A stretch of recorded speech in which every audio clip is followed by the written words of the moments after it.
tewas dan 7 lainnya luka-luka setelah ditabrak dump truck yang diduga mengalami remblong. Dampak kelangkaan garam mulai dikeluhkan produsen telur asin di Sidoarjo.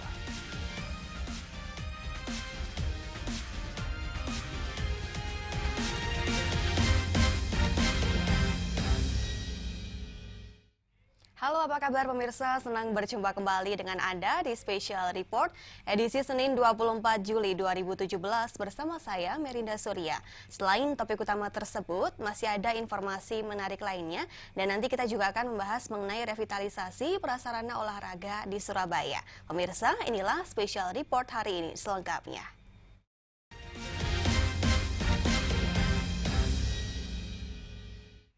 Kita awali informasi hari ini diduga akibat remblong, sebuah dump truck menabrak 10 motor dan sebuah mobil pickup yang melaju di depannya di kawasan padat lalu lintas di Jalan Raya Gilang, Taman Sidoarjo siang tadi. Akibat kecelakaan itu seorang pengemudi motor meninggal dunia, sementara 7 orang lainnya luka berat.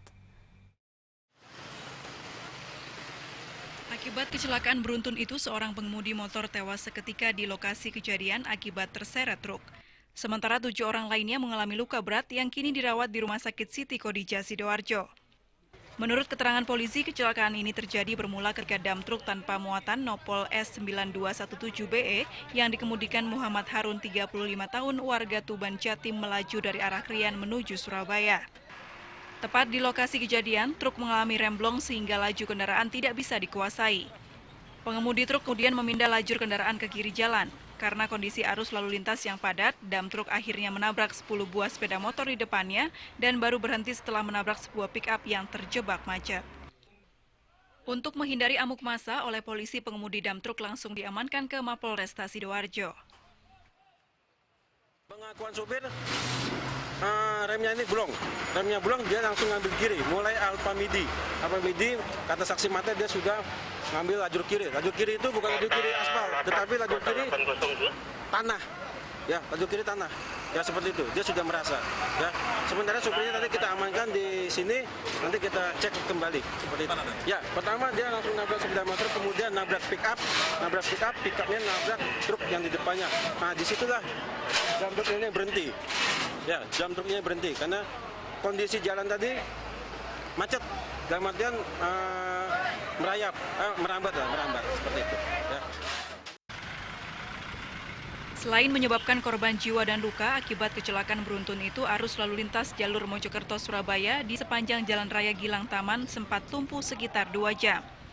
Untuk mengurai kemacetan, polisi mengalihkan arus lalu lintas dari arah Mojokerto ke Surabaya melalui kawasan Legundi Driorejo yang tembus ke kawasan Sumur Welut Karangpilang, Surabaya. Dari Sidoarjo, Pramono Putra, MNC Media melaporkan. Demi mendapatkan EKTP, ratusan warga Jombang kembali terpaksa harus saling dorong dan berdesak-desakan di kantor Dispenduk Capil Kabupaten Jombang pagi tadi. Demi mendapatkan layanan, warga juga harus datang dan menunggu di kantor Dispenduk Capil sejak pukul 1 dini hari. Ratusan warga ini saling berteriak dan saling dorong antara yang satu dengan yang lain saat berebut masuk ke kantor Dinas Kependudukan dan Catatan Sipil di Kabupaten Jombang. Sejumlah balita pun tampak terjepit di tengah-tengah antrian. Warga saling berebut masuk ke kantor Dispenduk Capil karena khawatir tidak mendapatkan nomor urut untuk mengurus EKTP. Meski petugas sudah berusaha menenangkan mereka, warga tetap saja saling dorong dengan merangsek maju. Setiap hari jumlah layanan dibatasi hanya untuk beberapa kecamatan saja. Itu pun jika tidak mendapatkan nomor urut, warga harus pulang dengan tangan hampa. Bahkan untuk mendapatkan barisan depan, warga juga harus datang sejak malam atau sejak pukul 1 dini hari dan menunggu di depan pintu sampai kantor Dispenduk Capil buka pukul 7 pagi. Sebenarnya yang ngeluh gimana masyarakat itu juga ya. Harapannya gimana Pak? Harapannya ya, kalau bisa itu lancar per kecamatan seperti dulu Pak. Dulu kan per kecamatan enggak kabupaten. Biar ringan masyarakat. Warga berharap pemerintah Kabupaten Jombang segera mungkin memperbaiki layanan pengurusan EKTP dengan membuka layanan di setiap kantor kecamatan. Sebab jika terus dipusatkan di kabupaten seperti ini, antriannya akan selalu membludak, sementara jumlah petugas yang melayani warga jumlahnya terbatas. Dari Jombang, Mukhtar Bagus, MNC Media, melaporkan. Pemirsa, 144 kartu Indonesia Sehat atau KIS milik warga Kota Surabaya ditemukan terbuang di Sungai Suko, Kabupaten Blitar. Kartu yang semuanya masih aktif dan bisa digunakan itu ditemukan seorang warga yang sedang beraktivitas di sungai. Polisi masih menyelidiki apakah kartu KIS sengaja dibuang atau karena terjatuh. Aparat Polres Blitar menyisir Sungai Suko, Desa Gedusari, lokasi di mana ratusan kartu Indonesia Sehat atau KIS ditemukan oleh warga setempat. Setelah melakukan penyisiran, polisi kembali menemukan kartu KIS, sehingga saat ini ada 144 kartu KIS yang sudah diamankan. Awalnya, ratusan kartu KIS ditemukan Kasih Indrawati yang sedang beraktivitas di Sungai Suko. Lantaran curiga, ia pun langsung ke polisi.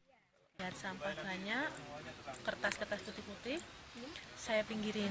Ternyata di dalamnya saya nemu kartu hijau putih. Saya pertama mikir itu mainan. Anak saya panggil, nah saya turun ke sungai juga nelusurin, ternyata nemu juga. Ke arah bawah nemu, saya ke arah atas juga nemu banyak. Setelah dikumpulin saya jemur, ternyata jumlah 100 lebih. 144 kartu KIS yang diamankan merupakan milik warga Kota Surabaya, yakni Kelurahan Bendul Merisi, Siwalan Kerto, dan Wonocolo. Polisi masih menyelidiki kasus penemuan kartu KIS apakah sengaja dibuang atau tidak. Kita juga koordinasi dengan BPJS Provinsi Jawa Timur untuk menentukan status keaslian kartu maupun status kartu itu sendiri.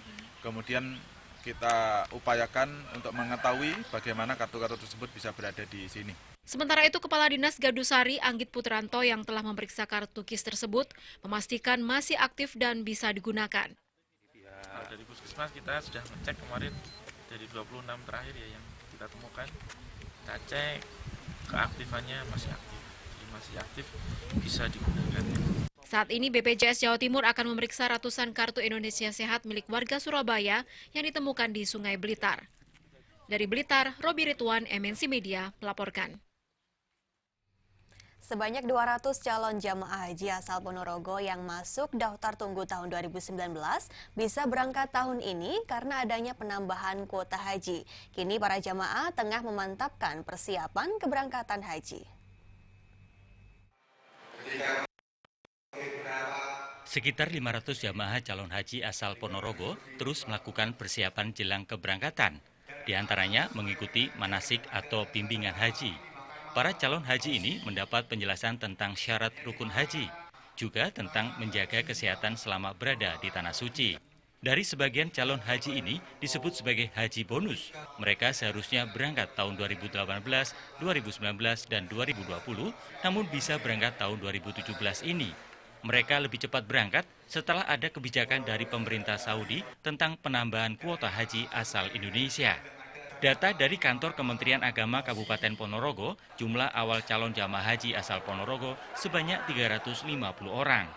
Kembalinya kuota menjadi 100% itu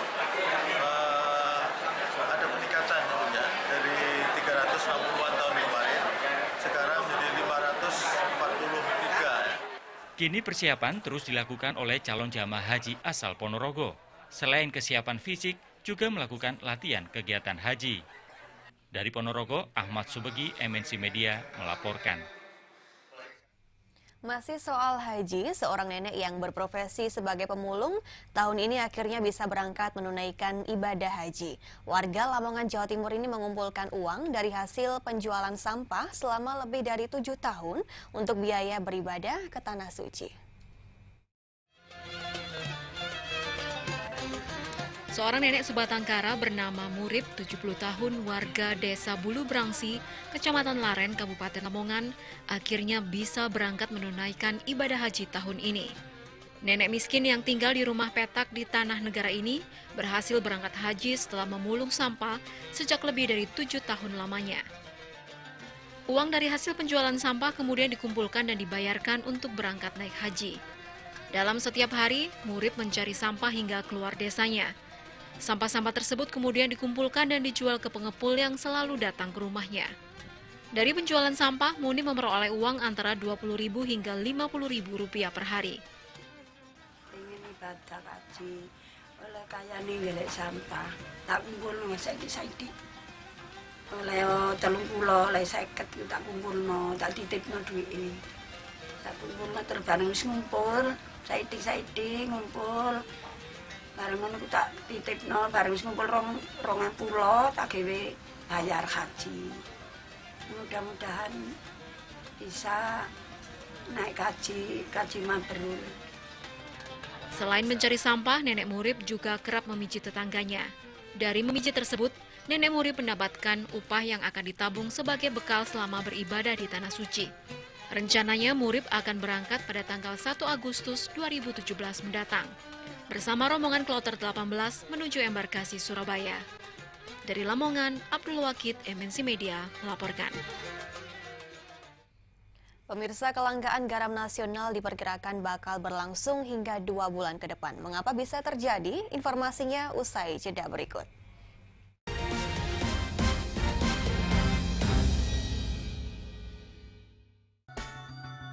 Daya tarik dan keindahan alam kita ini luar biasa. Begitu pula dengan keberagaman suku di Indonesia. Mimpi dan angan dengan kesederhanaan mereka akan digambarkan di sini. Sebuah kekayaan tanah air bersama sumber daya manusianya. Zamrud Khatulistiwa pada hari dan jam berikut. Hanya di Anyus TV, inspiring and informative. Traveling, lihat tempat-tempat baru memang seru.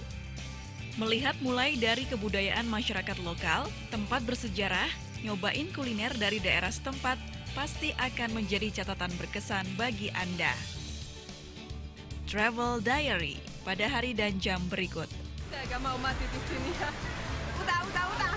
Hanya di Anyus TV, inspiring and informative.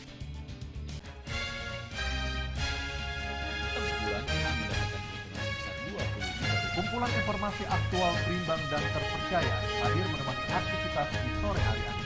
Mulai dari berita politik, ekonomi, sosial, hingga kebudayaan di Indonesia. Disiarkan secara langsung dalam program Ayu Start. Hadir pada hari dan jam berikut. Hanya di iNews TV, inspiring and informative. Sebuah gambaran sulitnya bekerja mencari rezeki.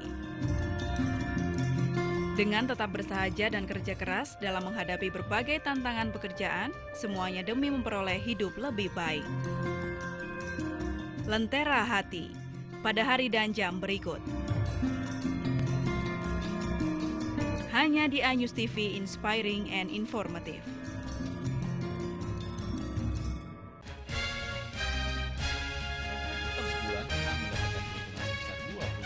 Kumpulan informasi aktual, berimbang, dan terpercaya hadir menemani aktivitas di sore hari Anda. Mulai dari berita politik, ekonomi, sosial, hingga kebudayaan di Indonesia. Disiarkan secara langsung dalam program Ayu Start.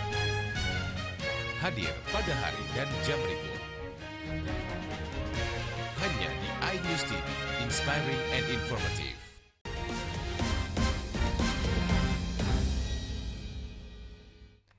Terima kasih Anda kembali menyaksikan Special Report. Pemirsa, kelangkaan dan krisis garam di Indonesia diprediksi bakal terjadi hingga 2 bulan ke depan.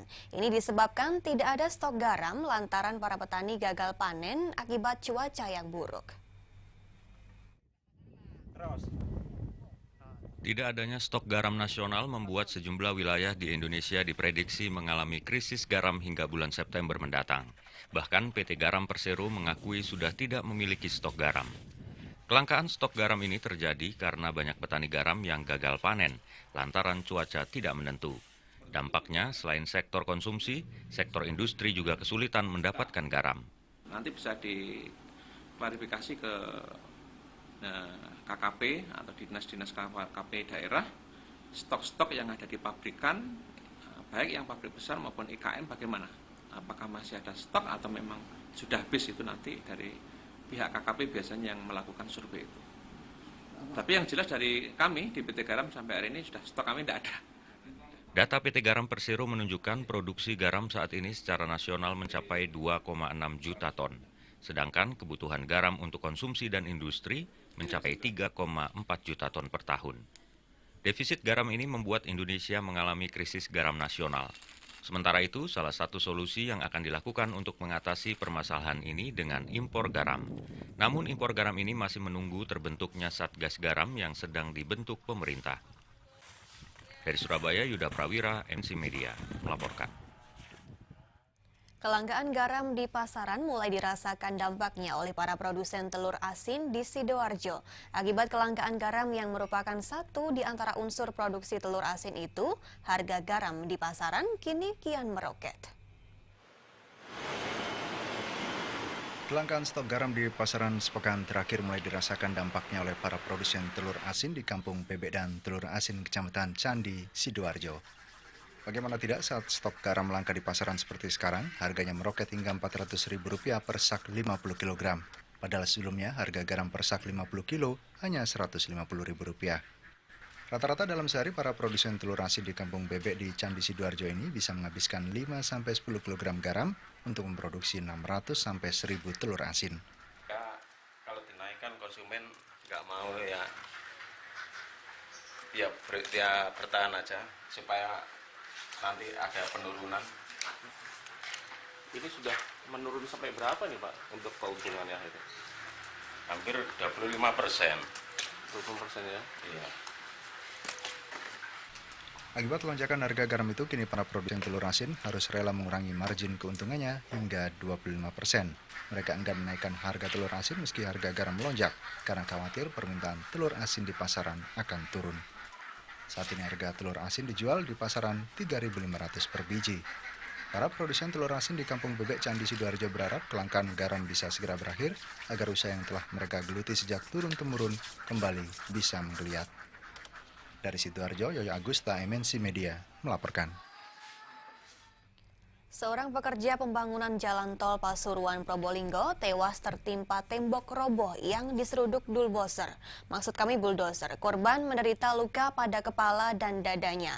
Kasus kecelakaan ini masih didalami oleh polisi. Guna kepentingan penyelidikan, jenazah Eko Hardono 51 tahun warga Kebraun Surabaya dibawa ke kamar mayat Rumah Sakit Dr. Muhammad Saleh Kota Probolinggo untuk dilakukan otopsi. Korban tewas akibat tertimpa tembok rumah di Desa Muneng Kidul, Kecamatan Sumberasih, Kabupaten Probolinggo. Peristiwa terjadi ketika korban sedang memandu bulldozer untuk merobohkan rumah guna pembangunan jalan tol Pasuruan Probolinggo. Diduga ada kesalahan kode, bulldozer menyeruduk rumah dan reruntuhan tembok menimpa korban. Korban tewas seketika di tempat kejadian dengan luka pada kepala dan dada. Ngawal bulldozernya itu. Awal bulldozernya kita kok mungkin kaget apa kok tidak lari. Langsung kena ambruknya teras ini. Jadi ini merupakan sebuah teras yang ambruk, Mas? Iya, teras ambruk yang didorong oleh bulldozer. Polisi yang mendapat kabar ada kecelakaan kerja langsung melakukan olah TKP di tempat kejadian dan meminta keterangan saksi-saksi. Kami akan berusaha untuk melakukan penyelidikan, mengumpulkan beberapa alat bukti, SOP, surat perintah pekerjaan, dan bagaimana pelaksanaan kegiatan pengerobohan tersebut. Tentunya ada surat perintah pelaksana hanya 2 orang. Ini yang membuat saya riskan, kenapa hanya 2 orang melakukan hal itu. Tentunya ini merobohkan sebuah tembok yang berbeton. Tentunya sudah ada dipersiapkan untuk pelaksanaan kegiatan untuk menghindari terjadinya kecelakaan tersebut. Humas Pelaksana Pembangunan Jalan Tol Pasuruan Probolinggo ketika dikonfirmasi menuturkan sebenarnya kegiatan pembongkaran tembok tidak ada perintah dari pelaksana. Pelaksana menginstruksikan pembongkaran tembok berjarak 100 meter dari tempat kejadian. Meski demikian, pihak pelaksana proyek akan bertanggung jawab dalam kecelakaan ini dan memberi santunan kepada keluarga korban. Dari Probolinggo, Hana Purwadi, MNC Media melaporkan. Pemirsa, usai jeda kami akan kembali dengan pembahasan mengenai revitalisasi prasarana olahraga di Kota Surabaya. Tetaplah bersama kami di iNews TV.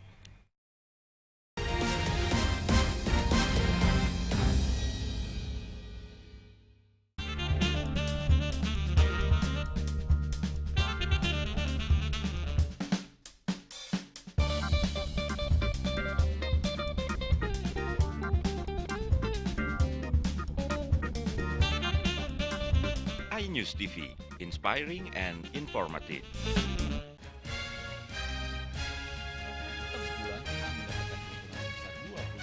Kumpulan informasi aktual, berimbang, dan terpercaya hadir menemani aktivitas di sore hari Anda. Mulai dari berita politik, ekonomi, sosial, hingga kebudayaan di Indonesia. Disiarkan secara langsung dalam program iNews TV. Hadir pada hari dan jam berikut. Hanya di iNews TV, inspiring and informative.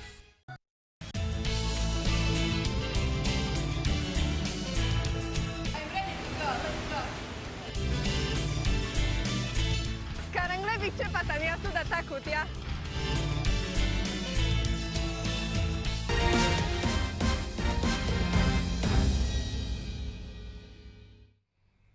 Terima kasih Anda masih bersama kami. Pemirsa, upaya menjadikan Surabaya sebagai kota atlet tak hanya slogan saja.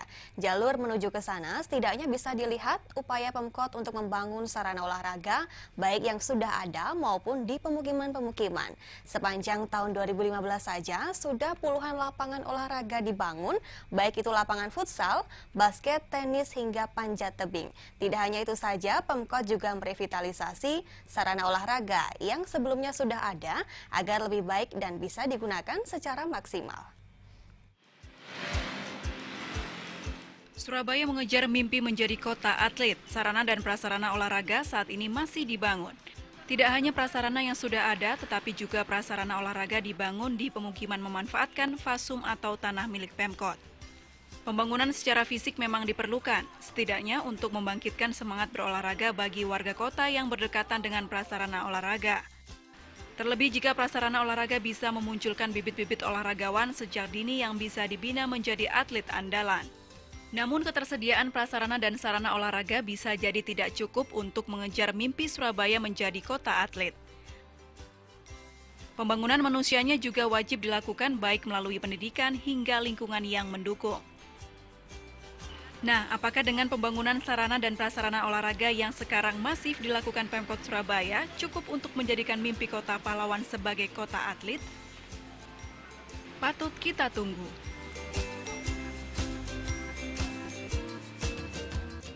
Prasarana dan sarana olahraga sudah banyak dibangun Pemkot. Nah, apakah yang sudah dilakukan Pemkot Surabaya sudah cukup untuk menuju kota atlet?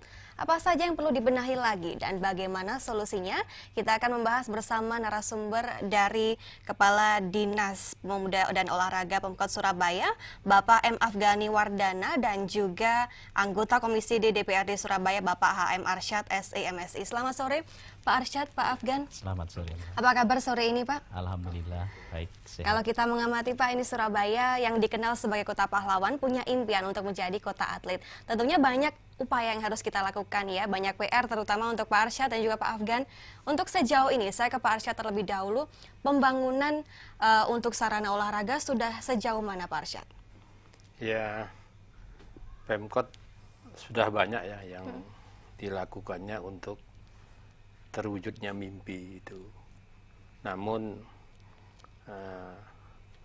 kan tidak boleh berhenti.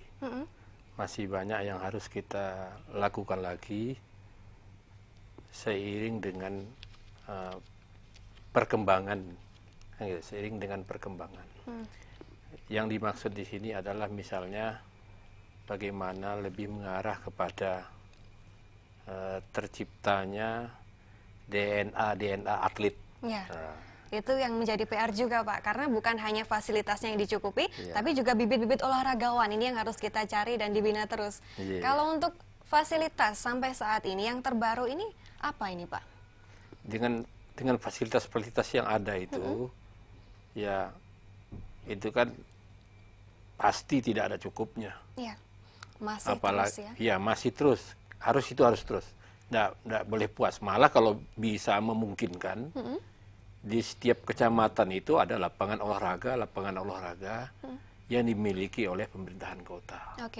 Jadi yang di tingkat kelurahan yaitu cukup dari fasum-fasum yang sudah tersedia, dimanfaatkan untuk cabang olahraga tertentu.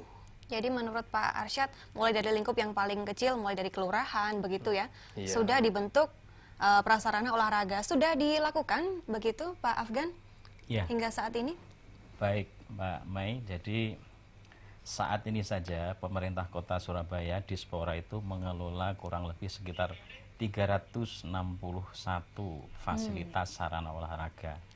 Di samping itu pemerintah kota, Ibu Wali Kota setiap tahunnya juga membangun sarana olahraga yang terus kita lengkapi, terus kita bangun, dan ini semuanya untuk masyarakat Kota Surabaya, untuk pembinaan olahraga bagi warga Kota Surabaya.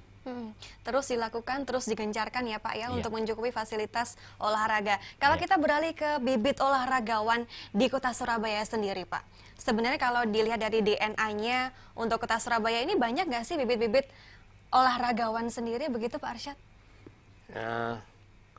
Ya tetap kita merasa kurang, ya, karena DNA itu kan lahir, tercipta kan tidak bisa dengan begitu saja. Memang terkondisi dari kekuatan pendidikan keluarga. Oke. Jadi mainstream ke depan itu kita harus melakukan kekuatan pendidikan keluarga. Yang seperti apa itu Pak? Ya harapannya ini dikaitkan dengan harus adanya koordinasi lah ya antar dinas, karena kalau masalah pendidikan kan ada dinas tersendiri yang mengelolanya. Harapan kita bagaimana postur anggaran ya, bagaimana postur anggaran yang ada itu ya lebih besar yang mengarah kepada penguatan pendidikan keluarga. Penguatan pendidikan keluarga. Jika kita melihat untuk prestasi sejauh ini di bidang olahraga sendiri, untuk Kota Surabaya bagaimana Pak Arsyad? Jadi secara dini dengan penguatan pendidikan keluarga itu dapat diketahui DNA-nya. Karena keluarga terlibat langsung membimbing, membina, mengarahkan. Jadi lingkupnya mulai dari keluarga ya, justru bibit ini ya. Jadi harapan kita memang harus ada koordinasi antar dinas yang berkepentingan untuk terwujudnya lebih baik lagi Surabaya sebagai kota atlet. Oke, sekarang Pak Afgan saya yang menjawab. Untuk prestasi di Kota Surabaya mengenai bidang olahraga sendiri Pak, yang terbaru ini seperti apa? Apakah dengan adanya fasilitas yang cukup memadai, dengan tadi kita sempat cerita juga dibangun sirkuit juga Pak ya, yang sudah hampir selesai?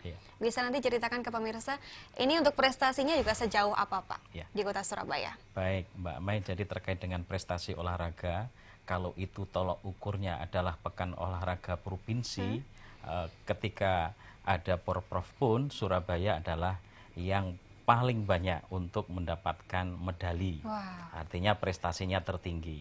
Ketika tolok ukurnya PON, Pekan Olahraga Nasional yang terakhir di Bandung, hampir lebih dari 78% atlet itu juga dari Surabaya. Wow, terbukti berarti terbukti. Pak ya? Belum lagi tadi disinggung dengan masalah balap motor atau sekarang pemerintah kota membangun sirkuit untuk balap motor. Itu pun terakhir itu ada lomba balap motor di Jepang itu salah satu pembalapnya dari Indonesia namanya Gary Salim itu juga menjuarai balap motor di tingkat internasional di Jepang. Ini artinya apa? Pembinaan olahraga di setiap lini pun itu juga bisa berkembang dengan baik. Jadi ternyata untuk fasilitas tercukupi dan bibit-bibit olahragawan juga sudah ada. Nanti untuk pembahasan mengenai seperti apa pembinaannya dan kedepannya bagaimana di segmen berikutnya Pak ya. Jangan kemana-mana pemirsa, tetaplah bersama kami di iNews TV. Kita akan membahas tentang revitalisasi prasarana olahraga di segmen berikutnya.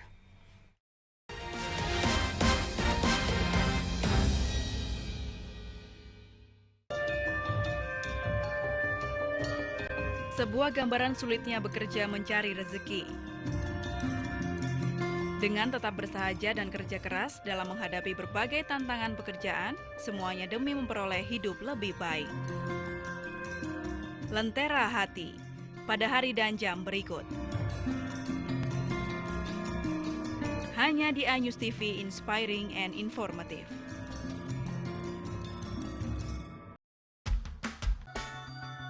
Daya tarik dan keindahan alam kita ini luar biasa. Begitu pula dengan keberagaman suku di Indonesia. Mimpi dan angan, Dengan kesederhanaan mereka akan digambarkan di sini. Sebuah kekayaan tanah air bersama sumber daya manusianya. Zamrud Khatulistiwa pada hari dan jam berikut. Hanya di iNews TV, inspiring and informative. Kangen nonton berita kriminal aktual yang seru dan lucu? Awak dhewe abatasa. Ayah bandel tapi santri. Di sini berita kriminal hadir dengan solusi dan tips menarik agar terhindar dari aksi kejahatan. Saksikan terus Pancet Kecrek di hari dan jam berikut. Oke, ojo lali, tonton terus Pancet Kecrek, iNews TV. Hanya di iNews TV, inspiring and informative.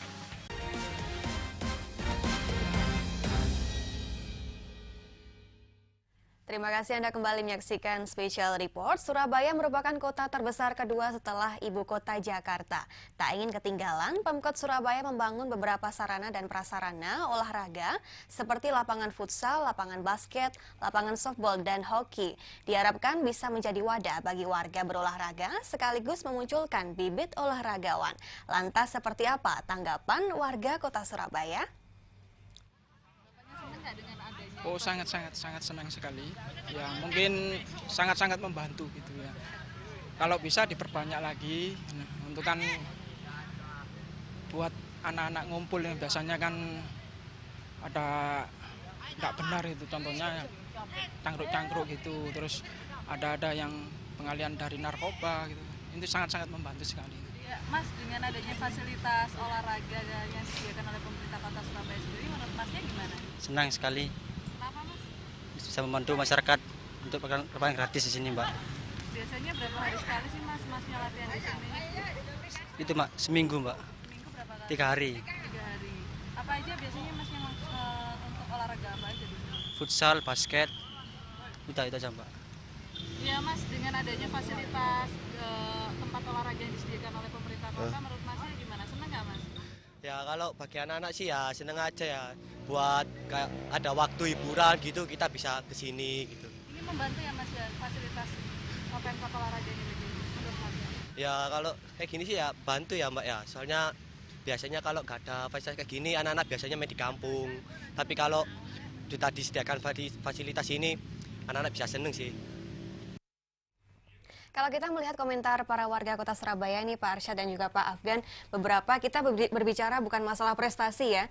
Untuk kesenangan dari para warga di pemukiman sudah ada lapangan, itu juga menambah kegiatan positif untuk menghindarkan dari narkoba dan juga tindak kriminalitas yang lain. Kalau Pak Arsyad menanggapi hal ini gimana Pak? Ya, apa yang sudah ada itu bisa dimanfaatkan sedemikian rupa, semisal kan perumahan-perumahan itu kan memang dipersyaratkan untuk menyediakan fasum. 30% ya itu, Mbak. 30% memang diwajibkan begitu, Pak ya. Jadi itu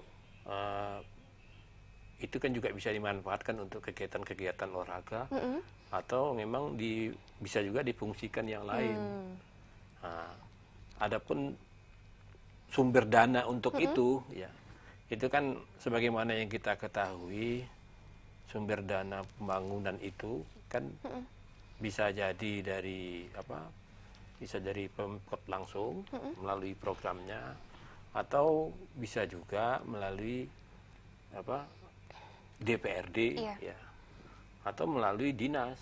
Tapi memang mungkin dibikin kesengajaan begitu Pak, memang dibangun di wilayah-wilayah pemukiman agar warga masyarakat ini punya kegiatan positif begitu. Iya. Jadi banyak hal yang positif dengan produktifnya sebuah fasum di perumahan. Dan juga harapan kita dengan fasum-fasum yang ada itu jangan sampai bergeser ke lain tangan atau ke fungsi lain. Jadi dengan fasum-fasum yang ada, masyarakat merasa kegotong royongannya, kebersamaannya, ya itu akan terpelihara. Yang merupakan salah satu budaya aslinya Indonesia itu.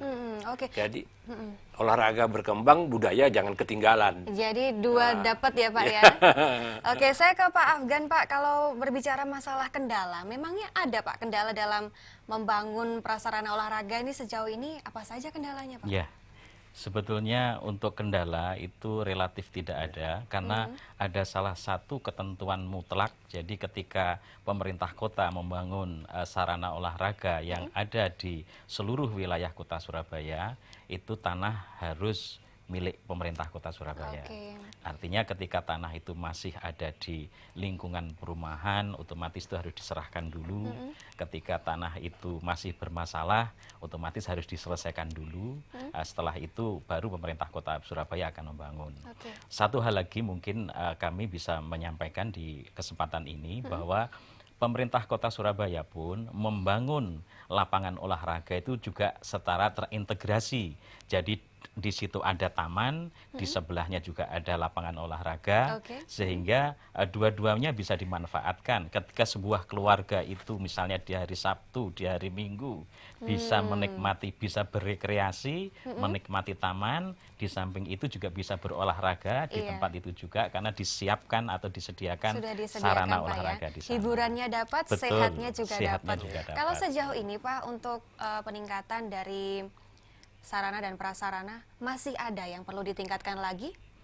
Ya, kalau namanya sarana olahraga tentu sebetulnya tadi Pak Arsyad sudah menyampaikan paling tidak kan pemenuhan sarana olahraga ini kalau bisa kan di seluruh wilayah kota Surabaya secara merata. Sampai lingkup terkecil pun sampai lingkup RT RW. Akan tetapi semua kan tidak bisa langsung, harus gradual, harus bertahap. Oleh karena itu melalui musrenbang, melalui anggota DPRD tentu ini bisa dilakukan saran masukan ketika kita akan membangun sebuah lapangan olahraga di seluruh wilayah kota Surabaya. Pak Afgan, ini kan bidang olahraga itu kan banyak ya, ada sepak bola, ada tenis, dan juga yang masih banyak lagi. Kalau di Surabaya sendiri, apakah ada yang menjadi prioritas, oh Surabaya harus atletnya banyak di bidang olahraga ini nih, atau apa begitu Pak? Jadi begini Mbak Mai, jadi kita ini pemerintah kota Surabaya, Ibu Wali Kota ini pengen semua cabang olahraga itu maju, dikuasai gitu Pak, dikuasai maju, dan itu dapat juga juara semua ya, dapat juara semua. Dan alhamdulillah ketika ada momentum Pekan Olahraga Provinsi, Pekan Olahraga Nasional, itu hampir semua cabang atlet-atlet dari Surabaya ada di situ. Artinya ini saya kira pembinaan ini sudah bagus, hanya saja harus selalu ditingkatkan, apalagi kita punya sarana olahraga yang semakin lengkap. Insya Allah prestasi pun akan lebih baik. Prestasi semakin baik dan selalu dapat juara, dan bisa dibilang kita sudah bisa memenuhi syarat untuk menjadi kota atlet begitu ya. Kalau Pak Arsyad nih Pak, sejauh ini bagaimana sih untuk pembinaan para bibit olahragawan di kota Surabaya? Karena kalau kita lihat prestasi selalu dapat, juara selalu dapat, gimana Pak? Ya. Pemerintahan kota kan sudah berbuat sesuatu dan berbuat. Itu kita selalu melakukan evaluasi bersama Pemkot dan DPRD. Sudah cukup banyak atlet yang dilahirkan di Surabaya. Terus yang lainnya, masalah fokus ke atletan itu kita memenuhi apa yang menjadi kebutuhan warga. Semua masyarakat bisa berprestasi untuk seluruh cabangnya. Seluruh cabang olahraga. Seluruh cabang olahraga. Cuman ke depan memang perlu ada evaluasi berikutnya, bagaimana bisa mempertahankan bisa mempertahankan sumber atlet, sumber air yang ada di Surabaya itu yang melahirkan atlet-atlet nasional. Begitu Pak ya. Kalau kita begini Pak, kota Surabaya terkenal sebagai kota pahlawan. Bagaimana mengubah atau mengenalkan kepada daerah lain bahwa Surabaya ini juga sebagai kota atlet loh. Ini kan yang belum juga kita dapatkan begitu Pak. Bagi daerah lain kalau dengar Surabaya, oh kota pahlawan nih. Gimana supaya Surabaya, oh kota atlet begitu Pak. Kira-kira apa yang akan ditingkatkan lagi di bidang olahraganya? Sepertinya Surabaya sudah cukup terkenal ya menjadi kota atlet. Banyak itu atlet-atlet Surabaya yang berprestasi di tingkat nasional. Mereka bermukim di daerah lain. Nah itu Satu lain sebab ya Pak. Satu lain sebab mereka meningkatkan prestasinya di daerah lain. Untuk di tingkat nasional maupun di luar negeri. Supaya maksud saya biar lebih tertanam begitu Pak bagi daerah lain. Oh, Surabaya juga kota atlet begitu. Masih banyak yang perlu kita bahas mengenai revitalisasi prasarana dan juga mengenai olahraga di Surabaya. Nanti kita akan lanjutkan di segmen berikutnya. Pemirsa tetaplah bersama kami di Special Report iNews TV.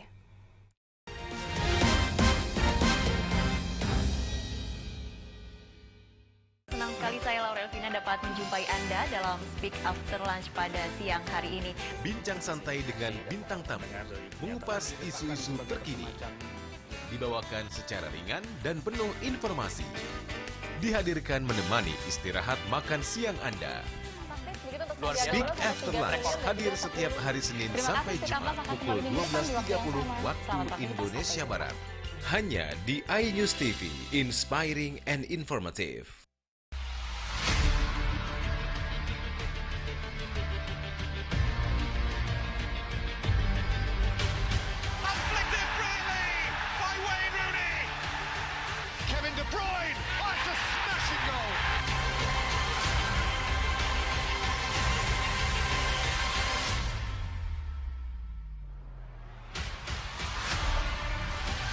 Once not enough for Premier League. Replay on iNews TV. Senang sekali rasanya kita kembali hadir ya. Di mana lagi kalau bukan di Secret Siswa Kreatif.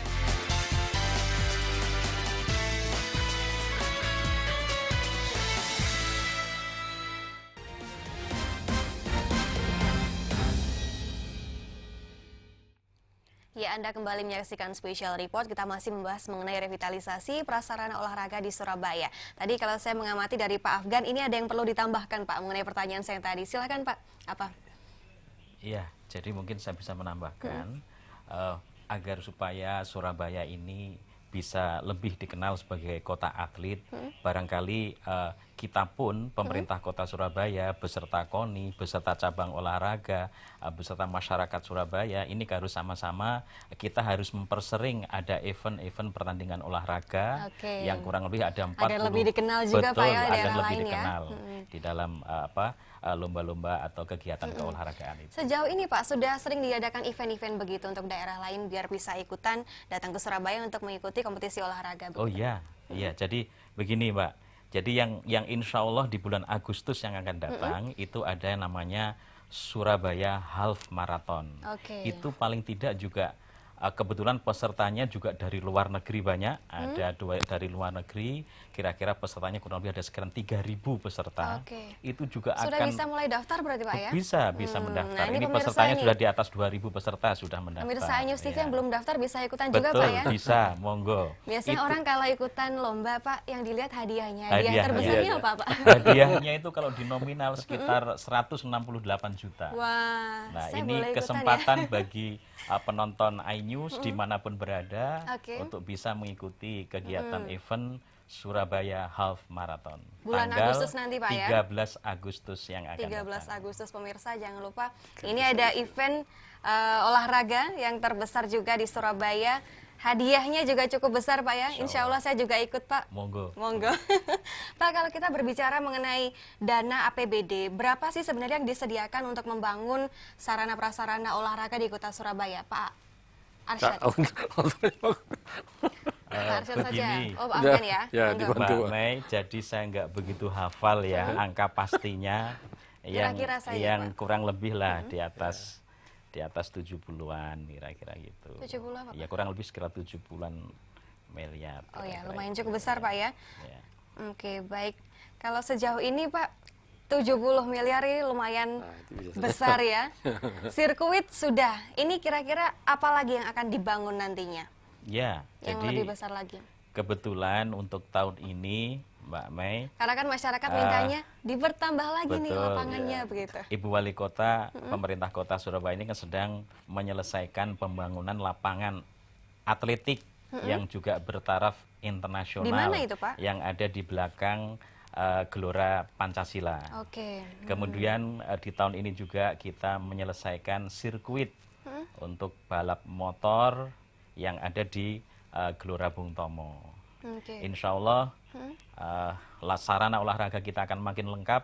Tinggal lengkap, ya. bagaimana masyarakat Surabaya, anak-anak muda kita bisa memanfaatkan sarana olahraga itu secara positif, maksimal, ya. sekalian berprestasi di bidang olahraga Oke, juga. supaya Ya. tercipta Surabaya Kota Atlet. Saya ke Pak Arsyad nih Pak, selama ini apakah ada komplain atau keluhan yang sering diterima DPRD terkait dengan pembangunan sarana prasarana olahraga di Surabaya Pak?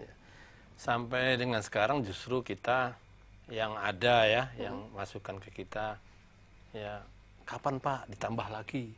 Nah, Begitu gitu Pak ya, lapangannya, minta ditambah lagi ya. lapangan yang lain diperindah lagi, diperbaiki lagi. Justru kalau misalnya dalam kita evaluasi bersama Dispora, kita justru apa ini nggak perlu ditambah Pak anggarannya gitu loh.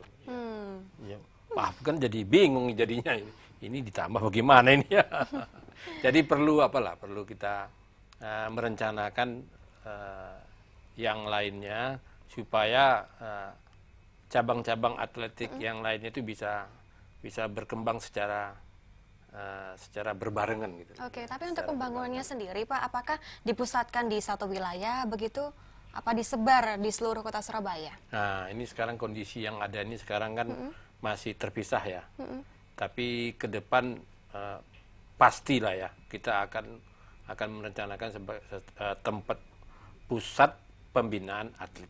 Oke. Iya, karena kalaupun pusat pembinaan itu memang harus ada, dan sekarang pun juga sementara sudah ada ya Pak Afgan ya. Sudah ada, tapi yang di kecamatan-kecamatan itu ya itu juga harus disiapkan. Jadi sehingga keterbatasan yang ada di pusat itu dapat diselesaikan di lapangan-lapangan olahraga yang tersedia di setiap kecamatan. Kalau di kota Surabaya sendiri untuk pengambilan bibit-bibit olahragawan yang unggul ini ditemukannya bagaimana Pak itu? Nah, itu kita akhirnya ditemukan dan kemudian dibina untuk nantinya dijadikan atlet nasional. Ya, jadi begini Mbak Mai, setiap cabang olahraga, jadi KONI ini kan di dalamnya ada kurang lebih pengurus cabang 42 cabang olahraga atau lebih. Nah di situ kan punya event-event untuk pembinaan, event-event lomba. Dari situlah akan didapatkan bibit-bibit para atlet yang baru yang terus akan dibina, kemudian akan ikut di dalam event-event pertandingan di tingkat kota, di tingkat provinsi, di tingkat nasional dan terus sebagainya. diadakan kompetisi begitu Pak ya, agar ketemu nih bibit unggulnya yang kira-kira mana. begitu. Ya. Kalau kita untuk berpesan nih Pak, saya ke Pak Arsyad dulu untuk berpesan kepada masyarakat. Dari pemerintah sudah menyediakan fasilitas yang cukup, ya kan? Untuk bibit-bibit olahraga ini juga terus dicari dan digali. Pembinaan juga sudah disiapkan. Kira-kira pesan apa lagi yang akan disampaikan Pak Arsyad kepada para masyarakat dan pemirsa iNews TV? Harapan kita event-event yang ada itu ya terjadwal sedemikian rupa, sehingga jauh sebelumnya masyarakat dapat mempersiapkan dirinya. Misalnya dari segi atlet sendiri dan penonton. Jadi dengan jadwal yang rapi, yang bagus dan terinformasi, ya sehingga adanya kebersamaan antara atlet dan penonton sendiri. Bagaimanapun event-event itu kan juga memerlukan biaya ya, ya memerlukan biaya. Artinya masyarakat juga harus mendapatkan informasi yang cukup dari jadwal-jadwal event yang tersedia. Begitu ya Pak ya. Oke, kalau untuk revitalisasi prasarana kota Surabaya mengenai bidang olahraga, Pak Afgan, sejauh ini bagaimana Pak? Ya, jadi revitalisasi ini setiap tahun tentu pembangunan sarana olahraga ini terus kita lakukan. Dan satu hal yang sangat penting Mbak Mei, jadi ketika sarana olahraga di Surabaya ini sudah dibangun, sudah tersedia, kami menghimbau masyarakat, anak-anak muda manfaatkan lapangan itu secara gratis, secara bisa berkelompok, bisa ada grup, ada klub dan sebagainya, ada lapangan tadi TV disampaikan ada lapangan basket, ada lapangan futsal, ada lapangan softball, ada lapangan hoki. Ini bisa dimanfaatkan dan sampai dengan saat ini pun tidak ada biaya sepeser pun ketika akan menggunakan lapangan itu. Satu. Yang kedua, yang akhir-akhir ini kita lihat di media misalnya banyaknya balap motor liar yang bisa merugikan masyarakat banyak, bisa mencelakakan masyarakat banyak. Pemerintah Kota Surabaya, Ibu Wali Kota telah membangunkan sirkuit drag race yang bisa dimanfaatkan. Silahkan mendaftar ke Dispora, kemudian nanti ada yang melatih, silahkan berprestasi di bidang otomotif untuk balap motor dan sebagainya. Jadi insya Allah pemerintah selalu menyediakan sarana olahraga dengan baik. Iya, jadi para pemirsa ini harus bisa memanfaatkan secara maksimal ya Pak, fasilitas yang sudah terpenuhi, yang sudah dipenuhi oleh pemerintah Kota Surabaya. Baik, terima kasih untuk Pak Afgan dan juga Pak Arsyad sudah hadir di iNews TV hari ini. Pemirsa, informasi pembahasan tadi sekaligus menutup perjumpaan kita pada sore hari ini. Bersama kerabat kerja yang bertugas, saya Merinda Surya, berterima kasih atas kebersamaan Anda. Selamat sore, sampai jumpa.